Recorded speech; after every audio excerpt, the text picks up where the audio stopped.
downstairs, major improvements to the telegraph, the telephone, and this is where the first recorded sound occurred with Mr. Edison's phonograph.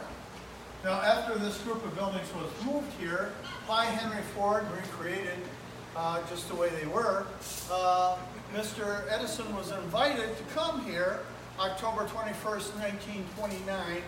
That's the light's golden jubilee, or 50 years after Mr. Edison invented the incandescent light.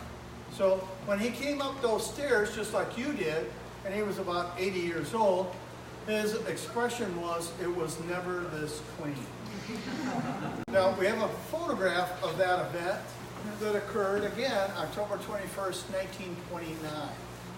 And we have Mr. Edison sitting in a chair, this chair right here, Henry Ford standing next to him, Herbert Hoover witnessing the event, President of the United States, and this gentleman here, a trusted assistant of Mr. Edison. His name was Francis Yale.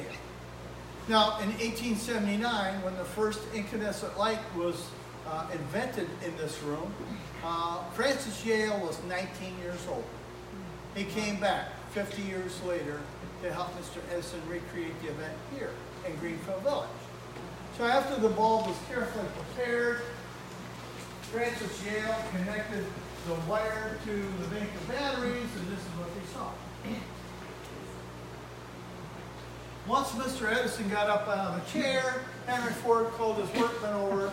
"I want you to nail this chair to the floor. It's never to be moved, and no one ever is allowed to sit in it." If you look closely, you can still see the nails in the legs nailing it to the floor.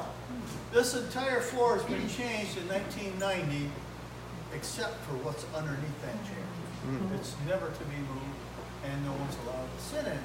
That was Henry Ford's way of paying respect and homage to his friend and mentor, Thomas Edison. He felt no one on this planet has done more for mankind than Thomas Edison through his inventions of the light, the phonograph, the motion picture camera, improvements to the telephone, telegraph, things like that. And he didn't do it alone.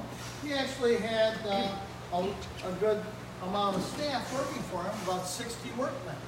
So I have a picture of this room, February 22nd, 1880. So you can compare what you see behind me to what's in this photograph when this building was still in Menlo Park.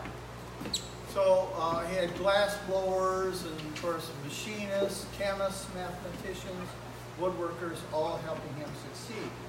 And he created an informal working environment for his workers. He might see the stress on their faces, they're tiring.